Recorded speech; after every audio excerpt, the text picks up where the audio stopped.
2, 1. Hello everybody, Antonio here, and today I am making this video in an effort to reach those of you who are struggling with bullying, not just at school, but at a workplace, in your household. And I know some of you are thinking, oh great, another anti-bullying video, another lecture, another guy trying to tell us what to do, but it's not like that. The reason why I'm making this video is because I don't want you guys to go through what I went through. I was bullied for 11 years. 11 years, from kindergarten to the end of my freshman year of high school. 11 years of being kicked into the dirt, shoved into lockers, attacked after school. 11 years of being called so many names. 11 years of being betrayed by the people who I thought I could trust. In elementary school, in 5th grade, as I was coming out of school, I was attacked by 5 of my classmates.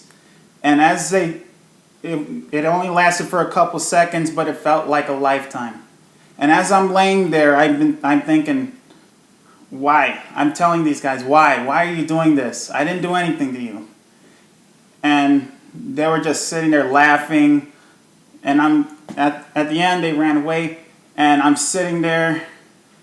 I got blood running down my nose. I have blood coming out of my mouth. I have dirt all over my face. And I ran to the bus. And as soon as I got on the bus, all of the people who I thought I could trust were sitting there laughing at me. And when I went to ask the bus driver for help, she just said, "Don't get any blood on my seats. I just cleaned them." By the time I got into middle school, the attacks slowly started to die down, but that's when the name calling slowly began to get up. And I know some of you are thinking, oh, being name called, it's not that big of a deal. But the point is that over time, as it progresses, you begin to get used to it, and it begins to take effect on you, not just, on your body, but it affects your soul. And you're literally being mentally attacked. And it got so bad that to a point, whenever I would ask my teachers for help, they would just say, oh, get over it. That's life. You're going to be bullied for the rest of your life. Might as well get used to it now. Or they'll say, be a man. And again, you're in middle school. You're a kid. They're asking me to be a man, and I'm just barely starting into my stage of being a teenager. And it got so bad that to the point I began to get notes taped to my locker or inserted into my locker on my desk on ways of how to kill myself by my classmates. And not just suicide notes or the ways I could kill myself, They said among the things, like, you don't belong here. We don't want you here. You're a disgracement to your family and anyone who ever knew you. And by the time I got into high school, I tried to make a change. So I began joining clubs, getting involved with sports, and things began to start going good in my life. I've made more friends. I got more involved. I got my first girlfriend, someone who I actually cared for. But then all of that slowly began crashing down immediately. Towards the end of my freshman year, I went through horrible tragedies in my life. My one good friend who I met committed suicide. I lost my mom when she was only 42.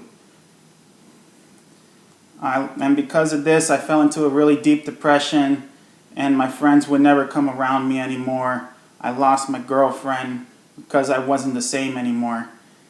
And as this depression slowly began to get in, it slowly began to take effect on me. I made the decision to commit suicide. One day, when my family was sleeping, I went out into the garage and I pulled out the knife that my dad had on his work stand. I wrote out a note, put it right next to the workbench. I picked up the knife, and just as I was about to cut my wrist, I froze right in my place. And I began thinking, what was going to happen. What would happen if I committed suicide? What would happen if I was gone? What would happen to my dad? He already lost my mom, and now he was going to lose his son. What would happen to my brothers and sisters if I had left? And at this time, I began to have a crisis of faith. And I began wondering, is there life after death? Is there heaven or hell, or is there nothing? And as I began standing there with tears in my eyes, I looked at the reflection in the knife. And at that point, I made my decision. No. No. I'm not going to go out like this. I'm not going to put my family through another tragedy. At that moment, I decided that one day I would do something meaningful, I would do something great, and I would live my life to its fullest potential. And now at 20 years old, here I am. I have had many jobs, but the highlight of them all was working at a major grocery store as a seafood lead. Fast forward a couple months to me now owning my own business. And even to this day, I still look at the knife that I once held to my wrist, and I think, every good deed that I have done, every person that I've helped, every good thing that has happened to me would never have happened if I would have used it. Soon after, I became a mentor to my friends, teaching them how to get through the tough times, and in return, I have earned their trust and their respect.